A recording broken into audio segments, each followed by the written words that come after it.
Sungguh-sungguh Allah sangat ridho ketika seorang hamba itu makan.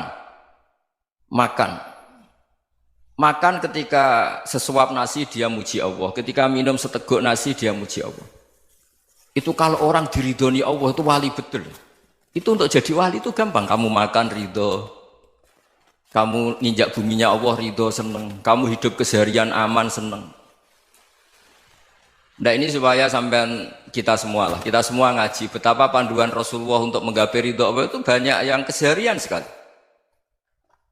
Saking kesehariannya banyak dalam hadis dan itu sahih. Nabi menyebut hal-hal yang keseharian. Hatta ma tas'alu fi fimra'atika. Kamu punya uang, kemudian istri kamu bisa makan, itu ibadah. Bahkan sebagian ibadah itu dicontohkan Nabi yang akhirnya diprotes sahabat. Yaitu wa fi buti ahadikum sedekah. Kamu menggauli istri kamu itu ya sedekah. Sampai sahabat bilang yang benar ya Rasulullah. Ayati ahaduna syahwatahu wa huwa lahu ajrun. Masa urusan biologis, urusan syahwat kemudian dia dapat pahala. Nabi menjawab, alaysa lawadu'aha fi haramin akana alaihi wisrun. Bagaimana kalau dia meletakkan ke yang tidak benar itu kan dosa. Nah, hal-hal seperti ini yang saya ingin teman-teman semua. Saya juga agak ingin ngaji demi Anda juga agak ingin. Itu dosa sekali ngaji kok pesanan kelompok tertentu itu enggak boleh. Islam itu untuk semua. Jadi ya cuma karena di depan saya jenengan ya seakan-akan jenengan korbannya. Itu ada ilmunya dalam usul fikih itu. Jadi orang itu harus ngaji usul fikih. Nama yang disebut, mungkin Mas Sufyan masih ingat zaman ngaji usul fikih. Nama yang disebut itu tidak jaminan sebagai prioritas perintah. Jadi misalnya gini, kebetulan yang di depan Nabi itu Abu Dzar. Nabi ya bilang, ya Abu Dzarin ini uhibbuka misalnya, atau ya Mu'ad ini uhibbuka, atau ya Abu Hurairah ini uhibbuka misalnya. Banyaklah riwayat yang Nabi nyebut ya Abu Dzarin, ya Mu'ad, ya Abu Hurairah. Kemudian misalnya Nabi meneruskan khitab, ini uhibbuka, saya mencintai kamu, fakul dubur sholatin, atau sebagian riwayat disebut fala tada'anna dubura kulli sholatin, Allahumma inni ala dzikrika wa syukrika wa husni ibadatik. Saya mencintai kamu, siapa saja, Mu'ad bisa, Abu Dzar bisa siapa. Saya mencintai kamu, mohon kalau habis sholat kamu jangan lupa wiridan Allahumma inni ala dzikrika wa syukrika wa husni ibadatik. Ya Allah, tolong kami permudah supaya mudah ingat Engkau. Anda tidak bisa mentang-mentang, wong nama saya Parmin, nama saya Purnomo, itu yang diperintahkan Mu'ad misalnya. Jadi yang disebut satu, tapi khitab itu untuk siapa saja. Saya teruskan. Jadi saya mohon semua kita melakukan kebaikan itu, kalau dalam kaidah fikih disebut al-yakin la yuzalu bisyak. Banyak kebaikan yang kebenarannya itu 100%. Tidak punya efek samping ke pihak lain, ke kelompok lain, ke komunitas lain. Itu tadi misalnya Anda makan, dan itu murah sekali, hanya butuh satu piring. Setiap punyaan kamu muji Allah, setiap minum kamu muji Allah. Itu redaksinya Rasulullah SAW disebut, Allah sangat ridho ketika seorang hamba makan, kemudian dia memuji Allah. Atau minum, kemudian dia muji Allah. Logikanya gampang, negara seperti ini yang kamu harapkan bentuknya kayak apa, mertua, ipar, komunitas, tetangga, itu nyata terjadi itu kan belum pasti. Sementara yang mesti terjadi adalah kamu butuh makan, kalau tidak mati. Butuh minum, kalau tidak mati. Butuh bumi yang nyaman ditempati, kalau tidak kita juga mati. Sebab itu Allah kalau menyebut nikmatnya itu hal-hal yang keseharian. Alladzi at'amahum min ju'. Allah itu siapa? Allah itu yang menciptakan kamu bisa makan. Tidak berlebihan, Allah itu yang menciptakan kondisi sosial itu ideal. Zaman Nabi itu ya ada orang munafik. Orang-orang pilihan Allah itu juga diuji orang sekelilingnya yang macam-macam.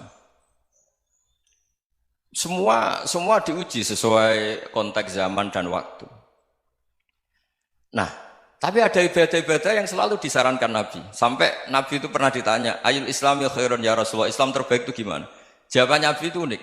It'amut to'am. Islam terbaik itu ya makan-makan, yang santai-santai. Ketika Allah menyebut beberapa kebaikan, falak tahamal aqobah, wa ma adrokan apa? Mal aqobah. Terusannya apa? Fakku rokobah. Terusannya apa? Au it'amun fiyaumin di masubah. Ya itu acara makan-makan itu juga Islam. Kenapa? Ya bayangkan kalau tidak ada makanan, kita mati kan?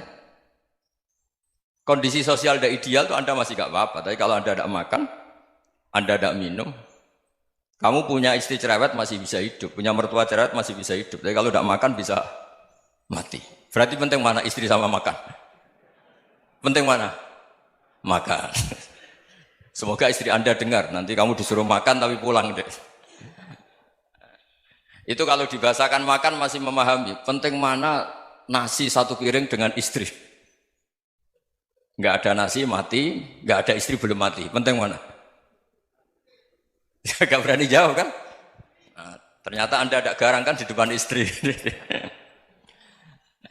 Jadi saya mohonlah, mungkin Mas Sufyan Sauri tadi yang bisa bantulah. Teman-teman tuh ngaji yang keseharian saja. Karena kita nyari ridha Allah itu berdasar firman Allah. Dan firman Allah itu menyebut keseharian tuh riang, gampang. Yaitu tadi misalnya wa min ayatihi manamukum bil laili wan nahar. Termasuk ayat-ayat Allah itu kamu tidur. Maka dulu itu ada guyonan, ada tokoh Mu'tazilah, kelompok dalam Islam yang berpikir manusia itu bisa menentukan ikhtiarnya sendiri. Karena saya bisa duduk, ingin berdiri, berdiri. Karena kelompok ini nggak terima kalau semua kehendak Allah, nanti bagaimana kalau semua kehendak Allah kok ada hisab ya, ada sanksi. Lucunya itu, dia akhirnya, ini cerita ya, mencintai seorang perempuan, cantik sekali. Dan itu dia menjadi ahli sunnah itu oleh hal-hal yang sepele. Karena istrinya cantik, ya namanya suami istri hubungan intim. Terus ditanya, Mas, masih ingin lagi? Masih. Silahkan diulang lagi. Wah ya tidak bisa. Katanya manusia bisa menentukan yang diinginkan. Itu tobat itu. Itu nggak bisa ditobatkan Mas Sufyan Ats-Tsauri. Orang cantik yang mudah nobatkan orang itu orang cantik. Segampang itu. Akhirnya kita tahu, makanya kalau dalam kitab Hikam itu disebut al-aqil mayyakul madza yaf'alu wa hubi wal ghafil mayyakul madza af'al. Orang yang punya akal karena sadar ini wilayah Allah, semua milik Tuhan. Itu dia tiap hari berpikir, besok Allah akan melakukan apa terhadap dunia ini. Kamu merencanakan suatu mau plesir, ternyata gempa. Mau wisata ke Rusia, ternyata perang. Kamu tidak pernah tahu apa yang akan terjadi besok. Wa ma tadri nafsum madza taksibu ghadan. Tapi anda semua kita ini sering punya jadwal permanen. Makanya saya kalau diundang siapa saja, sanad takdir. Yang jelas Gus ini acara penting. Ya masih acara penting nak pangeran ngersakno piye? Kok ape dadi pangeran? Kamu kok mau jadi Tuhan? Itu kadang ya kiai. Penting Gus acara ini jenengan harus memastikan bisa. Loh kamu itu yang ngajarin tauhid, sesuatu itu biadillah kok bilang-bilang apa pasti. Kalau saya terus tak tobatkan loh kamu kata saya. Ya kalau gitu Gus bilang insya Allah. Wah itu hati saya, fisik saya, roh saya sudah bilang insya Allah. Tidak usah kamu latih kata saya. Nah hal-hal tauhid keseharian itu gampang sebetulnya. Wal ghafil yaqulu madza af'al. Tapi orang yang lupa Allah dia setiap hari bilang besok apa? Kita bisa melakukan apa? Seakan-akan dia itu aktor, dia penting, dia subjek permanen, dia. Padahal kita ini hanya objek kehendak Allah Subhanahu wa taala. Karena kita yakin sesuatu yang terjadi di alam raya ini kita tidak bisa apa-apa. Makanya saya sering ngaji, sering bilang saya, ketika Anda mensifati Allah, Dia yang menghidupkan. Sudah itu tanamkan sehingga ketika kita mati santai saja. Kenapa santai? Allah punya cara menghidupkan kita. Zaman kita hidup juga gak tahu caranya ngelola jantung, ngelola paru-paru. Kamu juga gak tahu ngelola oksigen yang tidak beracun, tidak ngandung polusi. Tahu-tahu hidup. Gak ingin tua ya tahu-tahu tua, gak ingin mati tahu-tahu mati. Selama ini kita hidup juga gak tahu apa-apa sebetulnya. Hanya gaya tok, punya jadwal, punya planning. Kalau kamu bisa menentukan pilihan Anda, pasti Anda istrinya cantik, 4 neriman semua, kona'ah semua. Nyatanya enggak kan? Sudah 1 jelek, cerewet. Oh itu kan, nyatanya enggak bisa apa-apa Anda kan? Dan kamu bawa mati lagi. Itu kan, istri Anda juga gitu, punya keinginan, punya suami yang ganteng, yang jabat, yang neriman, yang enggak poligami. Ya enggak kesampaian juga. Kalau kita ngitung tingkat kegagalan kita itu gagal terus. Ya kan? Nah, terus ingat Allah, madza yaf'alu wa bi. Orang yang punya akal selalu berpikir Allah itu menghendaki apa terhadap saya. Lalu sama-sama orang melihat orang yang serius, itu kata Anda itu pemikir berat, serius, senang punya tokoh yang merengut karena kamu anggap serius. Tapi sebagian orang anggap orang yang serius itu wong merengut, wong masam, wong muka kok ditekuk. Jadi sama Itu hati ya muqallibal qulub tsabbit qalbi ala dini. Karena kita enggak tahu cara berpikir kita tentang orang lain, tentang sekeliling kita. Misalnya kita orang baik yang jenis ngurmat fakir miskin. Ada orang bangun masjid mewah itu janggal. Apa artinya masjid mewah kalau banyak orang kelaparan? Tapi kalau yang jenis pendidikan apa artinya masjid mewah kalau tidak bisa ngaji? Nanti yang jenis infrastruktur apa artinya ini kalau semuanya punya sudut pandang yang berbeda-beda. Dan Islam mengapresiasi semua kebaikan. Tapi katakan semua kebaikan itu adalah kehendak Allah Subhanahu wa taala. Karena apapun baik Anda itu pakai fasilitas yang diberikan oleh Allah Subhanahu wa taala. Sehingga ini yang disebut qulillah sumadarhum fi khawdihim yal'abun. Ya kembali tadi ke tema-tema bahwa keseharian Anda ini sudah Islami. Saat Anda tidak bisa melakukan apa saja. Saya sering ada jenazah, biasanya kalau tetangga meninggal saya sering disuruh ngelepas. Saya bilang orang ini baik karena sering ngelamun di rumah, sering nganggur di rumah. Ditanya sama anaknya, kenapa Gus nganggur baik? Ya kalau dia nganggur artinya juga agak berbuat sesuatu yang maksiat kan? Ya kan? Orang nganggur di rumahnya ya tidak bunuh orang, tidak maling, tidak korupsi, ya namanya nganggur di rumah. Lah cuma istri cara pandang nganggur gak menghasilkan uang itu. Tapi juga gak menghasilkan kriminal kan? Jadi sebenarnya Islam itu makanya kalau sampai ngaji usul fikih itu ada kitab usul fikih namanya Lubul Usul, itu terkenal sekali di pesantren itu. Itu kalau ngapresiasi keseharian itu luar biasa. Izma min mubahin illa wa yatahaqqaqu bihi tarku haramimma. Karena keseharian yang mubah saat Anda lakukan itu ada kehebatan yang luar biasa, yaitu meninggalkan haram. Makanya dulu banyak orang-orang alim ketemu temannya itu guyon sampai semalaman. Itu biasanya yang semangat Islam itu kiai kok tidak tahajud, kiai kok tidak witir. Orang yang sedang mapan uangnya banyak, malam itu tidak kelayaban itu sudah luar biasa. Melawan nafsu supaya tidak maksiat itu sudah luar biasa. Supaya lupa guyon sama temannya semalaman sampai subuh. Gejlok-gejlokan ngenang zaman miskin, zaman kuliah nggak jelas, zaman apa. Melihatnya jangan tarkut tahajud. Seperti ini meninggalkan tahajud, tapi meninggalkannya ini talkul muharramat. Jadi kayak apa hebatnya? Sehingga Imam Ghazali punya riwayat yang agak unik. Hatta takuna ibadatu akhiri hadil ummah iku an-naum. Sehingga suatu saat ibadah terbaik umat ini itu tidur. Itu kan riwayat kontroversi. Ketika Imam Ghazali tanya, kenapa iya? Kenapa kamu mulai keluar dari rumah itu sudah banyak maksiat? Melihat perempuan yang enggak mahram, melihat fenomena. Tapi kalau kamu tidur itu enggak melihat apa-apa. Tapi juga kamu jangan menganggap tidur itu ibadah betul. Saatnya melakukan fardhu ain malah masih tidur. Tapi itu sudut pandang yang menjadikan kita Islam itu gampang. Jadi saat Anda tidak bisa aktivitas apa-apa, misalnya ada beberapa orang yang lumpuh. Lumpuh itu memang nggak bisa Jumatan, nggak bisa ibadah, tapi dia juga nggak bisa maksiat. Tidur itu memang Anda saat itu tidak bisa tahajud, tidak bisa witir, tapi saat itu ada zina, ada maling, tidak gosipkan orang, tidak bully orang, tidak menanamkan kebencian, tidak hasud. Sehingga tidur menurut Allah Ta'ala wa min ayatihi manamukum billaili apa? Wan-nahar. Karena di tidur itu selain ada unsur istirahat, jaga kestamina, juga ada unsur meninggalkan beberapa keburukan. Nah saya mohon ibadah yang keseharian ini kita jaga.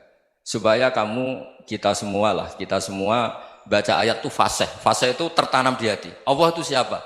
Alladzi at'amahum min ju'i wa amanahum min khauf. Dan Allah kalau cerita di Quran itu anna subabnal ma'a subba summa syaqaqnal ardon wa syaqqa fa'ambatna fiha habba wa inaba wa qadba wa zaituna wa nakhla wa hadaika hulba. Kamu tahu saya ini siapa kata Allah? Saya ini adalah Tuhan yang menurunkan air, kemudian ada tanaman banyak. Habba wa inaba wa qadba, ada zaitun, ada tin, kalau orang Jawa mungkin ada tela, ada padi, ada mangga, ada pisang. Sudah. Wa inaba wa zaituna wa nakhla wa hadaika hulba. Ada perkebunan yang lebat. Tujuannya apa? Mata Allahkum, silahkan kamu pakai, kamu nikmati. Tapi karena kadang kita ini punya ide-ide besar. Tadi untuk syukur saja nunggu punya istri riman, rumah baik, tetangga baik, komunitas baik, semuanya baik baru syukur. Lama-lama nanti ada di surga, syukurnya nunggu surga paling kelas A. Itu sudah ada yang menghuni Rasulullah, kamu nggak boleh di situ. Masa untuk syukur saja? Repotnya Masya Allah. Jadi mohonlah Quran yang kalau Anda hafalkan juz sama itu kan ada ayat-ayat yang kayak tadi. Ya, fal yang dzuril insanu ila ta'ami. Coba lihat. Apa yang kamu makan ya? Dari mana? Dan untuk mempertahankan hidup kamu keseharian. Jadi jangan kira ibadah itu harus membentuk komunitas yang versi Anda. Ibadah itu harus hal yang mulu-mulu. Kesehariannya Anda alami. Loh ini saya tidak bikin-bikin. Saya ngaji bukan karena berdasar pesanan. Itu ayat yang saya bacakan betul ada ayatnya kan. Fal yang dzuril insanu ila tu'ami anna soba penal ma'a soba thumma syaqaqnal ardo syaqqa fa ambasna fiha habba wa inaba wa qadba wa zaituna wa nakhla wa hada'iqa ghulba. Terusannya apa? Mata'al lakum, silakan kamu nikmati. Mata itu silakan kamu nikmati. Ya kayak sampean dikasih hidangan ya makan. Ya sudah makan, habis makan ya minum, habis itu ngantuk ya tidur. Ya sudah normal-normal saja. Kayak apa indahnya Islam? Tapi Anda mencari Islam yang gimana lagi? Nah itu yang diajarkan guru-guru kita, diajarkan sanad kita sampai Wali Songo, sampai Rasulullah SAW. Bahwa pada akhirnya ada jihad, ada perang. Itu dulu memang perang, bukan membunuh. Beda. Dulu kita dijajah Belanda ya perang, dan itu normal karena kita dijajah. Jadi ketika orang lain ingin baik sama kita, wa in ahadum minal musyrikin astajaruka ya fajirhu hatta yasma'a kalam Allah. Kalau mereka ingin baik ya kita baik. Makanya ada istilah mustakman, mu'ahad. Kalau mereka ingin damai, berdampingan dengan kemajmukan ya itu yang lebih baik. Karena memang Islam menghormati proses perdamaian. Wa in janahu lis-salmi ya fajnah lah. Kalau ingin damai ya kita harus